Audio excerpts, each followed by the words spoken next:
Coucou.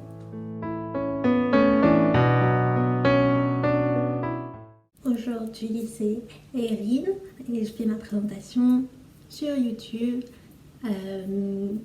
comme l'a fait Eve déjà et Alex peut-être, je sais plus trop. Moi je m'appelle Erin, je suis little, j'ai 7 ans. Je suis une halter fix keeper et je reviendrai là-dessus plus tard. C'est la première fois que je me filme, donc désolée si je suis pas très à l'aise ou si je fais pas très bien les choses. J'essaye. Regardez, on a décoré les murs. Là c'est des dessins, là c'est des poèmes d'Alhay. Là, c'est mes fiches de tournesol parce que j'adore les tournesols. Les tournesols, ce sont des plantes fascinantes. Les fleurs de tournesol sont très jolies. Et d'ailleurs, elles peuvent aller du jaune jusqu'au rouge bordeaux. J'adorerais cultiver des tournesols rouge bordeaux. C'est magnifique. J'ai promis que je ne parlerai pas trop de tournesol. Donc, je m'appelle Erin, j'ai 7 ans. Et je suis dans l'inner depuis bientôt 2 ans. Non, un peu plus. 2 ans. Oui, 2 ans. 2 ans le 1er août. Mon anniversaire, c'était le 1er août. Et mon anniversaire est fixé en fonction de l'arrivée du premier front en fait. Au début, les anniversaires étaient fixés en fonction du premier jour du mois où l'alter était arrivé. Par exemple, si un alter arrivait courant septembre, on disait que son anniversaire était le 1er septembre, puisque en général, on avait du mal à fixer précisément combien de jours avait passé entre son arrivée et son premier front. Maintenant, on fait attention et on met vraiment dès son premier front son jour d'anniversaire à cette date-là. Moi, je suis arrivée en août, pas le 1er août pile, mais en tout cas, ça fait un petit peu plus de 2 ans que je suis là. Ça fait 2 ans, 1 mois et 4 jours. Je fais partie des Little du système. Je vis au manoir, donc avec la plupart des autres alters du système. J'ai ma chambre à moi et je dors sous mon lit.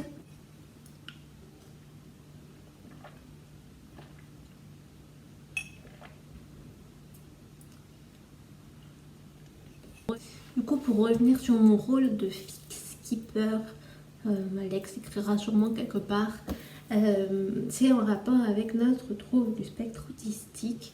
Le rôle de fix keeper est caractéristique aux systèmes qui sont atteints du trouble du spectre autistique ou du trouble des déficits de l'attention avec ou sans hyperactivité. Ce sont des alters qui détiennent une grande partie des symptômes pour dispatcher, répartir les symptômes au sein du système et un petit peu masquer, invisibiliser le trouble sur l'ensemble du système. Il peut y avoir plusieurs fix keepers. Moi je suis une fix keeper principale. Il y a aussi Bleuet qui est fix keeper et Dodo on pense.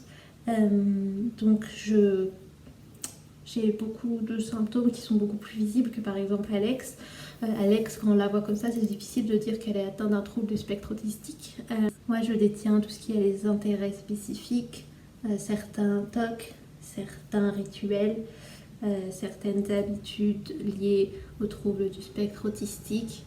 Bleuet et Dodo en ont aussi, et d'autres alters en ont aussi.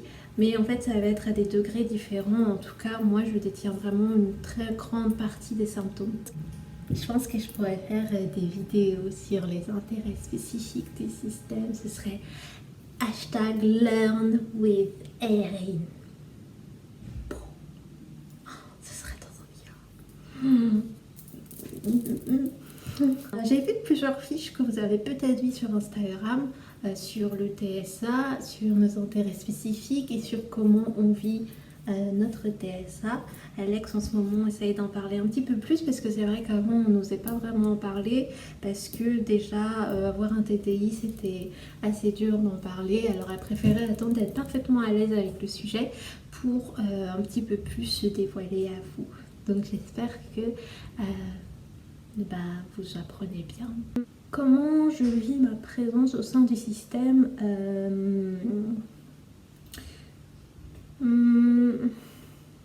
je vis plutôt bien, je pense. À l'arrivée, mon arrivée était un petit peu chaotique parce que quand je suis arrivée, mon premier front, j'étais chez les parents d'Alex et le copain d'Alex n'était donc pas là. C'était une époque où ses parents n'étaient pas encore au courant du TDI, donc ils savaient pas. Et moi, je pensais en fait, en voyant le copain d'Alex à travers l'ordinateur, que j'avais été kidnappée parce que c'était la raison, l'explication la plus plausible sur le moment. Et du coup, il a dû rester 1 heure les bras en l'air pour me prouver qu'il n'allait pas me faire de mal. Mais après, je vous rassure, entre-temps, il a baissé les bras.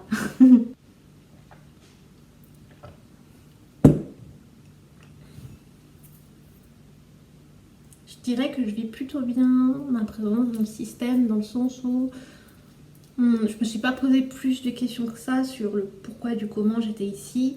Je me suis juste dit que si je suis apparue, c'est que je pouvais être utile à quelque chose. Et je pense que c'est le plus important. Je n'aurais pas aimé venir et me sentir inutile, alors que là je sens que j'ai un but, et même si je ne suis pas tout à fait sûre de quel est ce but, je sais que j'en ai un, parce que sinon je ne serais pas là. On a tous un but à être ici, qu'il soit pour les autres ou pour nous. Donc ça me suffit amplement. Je suis plutôt à l'aise aussi avec le corps. Je suis une fille, donc je me genre au féminin. Donc c'est plutôt... C'est pas très dérangeant d'être dans ce corps. Après, il y a des choses qui me dérangent. Par exemple, ça.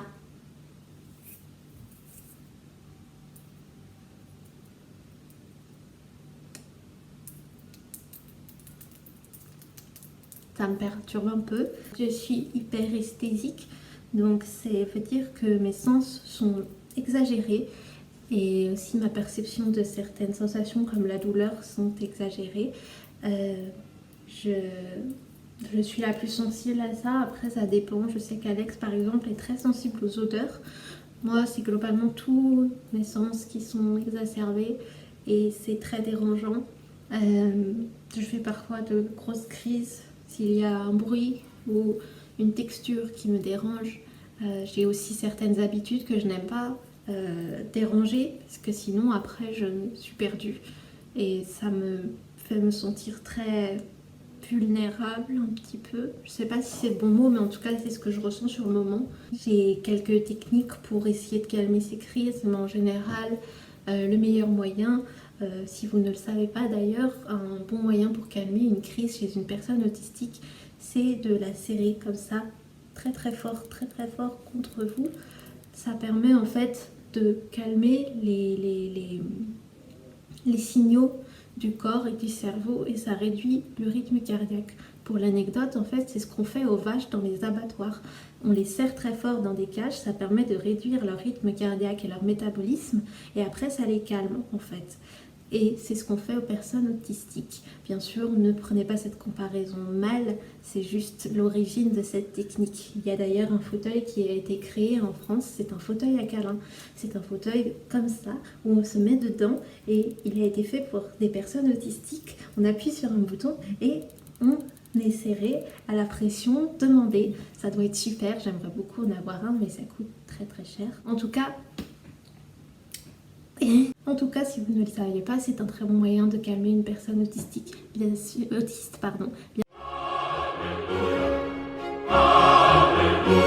Bien sûr, faites attention à ce qu'ils le veuillent bien avant. En général, vous savez que les personnes autistes n'aiment pas forcément le contact, mais lors d'une crise, ça peut être très fortement apprécié, ce genre d'action, puisque ça nous aide à beaucoup réguler nos émotions. Aussi, ne jugez pas une personne autiste parce qu'elle fait des gestes ou autre, c'est notre manière de libérer nos émotions et notre trop plein d'énergie.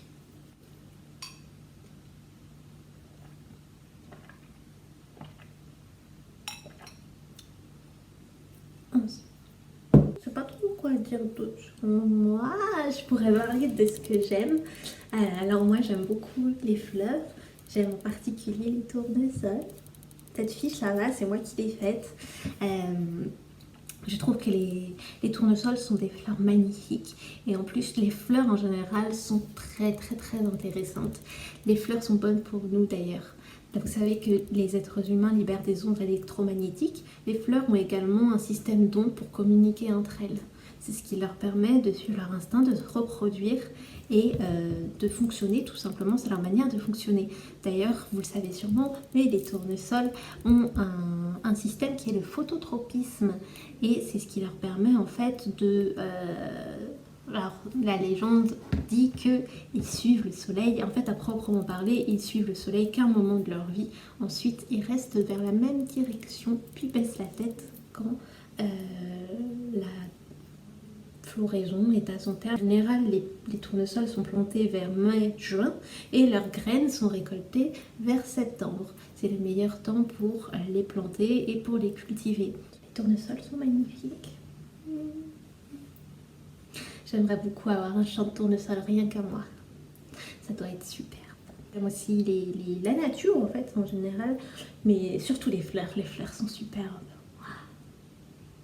Wow. D'ailleurs, je ne sais pas si vous le savez, mais on voit beaucoup de champs de tournesol en France, mais les premiers tournesols ont été cultivés par les Amérindiens et les Mexicains.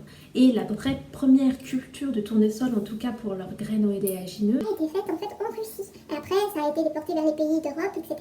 Et ça constituait environ 40% de la production d'huile à cette époque. Mais c'est les Russes qui ont en tout cas commencé à produire vraiment l'huile à partir des graines de tournesol. D'ailleurs, les graines de tournesol qui sont au centre de la fleur forment une spirale. Et c'est cette spirale qui dicte les ondes électromagnétiques qui sont libérées par ces fleurs. Et en fait, la spirale formée par les graines, c'est comme une sorte d'ADN. Vous voyez, comme nous, l'ADN qu'on a sous le pouce. C'est un petit peu pareil, c'est leur propre ADN à elles. En général, on dit que je parle trop ou que je suis une personne je sais tout. Bien sûr, c'est faux. Personne ne sait tout. Et je parle peut-être un petit peu trop, mais c'est que je suis comme ça. Désolée. Mais je ferai des vidéos exprès sur les tournesols. Ce serait super, non? Je sais pas si vous voyez derrière, mais j'ai aussi fait une petite fiche pour reconnaître les émotions. Alors, je vais pas vous l'amener ici, mais en gros, je me suis basée sur les expressions du visage qu'a le copain d'Alex quand il a une certaine émotion. Donc, quand il est fatigué, quand il est calme, quand il est en colère. En ce moment, je travaille beaucoup sur le fait de reconnaître les émotions chez les gens. Récemment, j'ai appris comment reconnaître quelqu'un qui était touché ou ému. On m'a dit au début que c'était qu'on était très heureux. Mais pour moi, je me suis dit, alors pourquoi on ne dit pas à une personne qu'elle est très heureuse plutôt que de dire qu'elle est touchée? On m'a dit que du coup, quand on était touché, c'était qu'on était heureux, plus un petit peu émotif, pas une tristesse, mais des petites larmes de bonheur face à un acte sincère. Et hier, j'ai réussi à reconnaître une personne qui était touchée par une intention. Donc, j'étais contente. Je vais m'arrêter là pour ma présentation. En soi, j'ai pas grand chose à dire sur moi. J'espère que c'était bien quand même et que vous l'avez aimé. Je verrai avec Alex pour faire ma petite fiction quand même, Learn with Erin. Mais en tout cas, j'espère que ça vous a quand même plu. J'essaierai de répondre aux commentaires si vous en laissez. Et j'espère que peut-être je pourrai parler avec des gens qui aiment les tournesols. Et je suis désolée si un jour vous parlez avec moi et que je suis trop directe. Je suis comme ça, je n'arrive pas à déterminer quand est-ce que je dois être moins directe. Alors je vous demanderai d'être compréhensif s'il vous plaît. Merci beaucoup. En attendant, voilà pour ma présentation. J'espère que ça vous a plu, même si c'était sûrement un petit peu chaotique. Voilà. Je sais pas comment elle finit ces vidéos, Alex. Bye bye, à la prochaine fois. Petit tour de sol.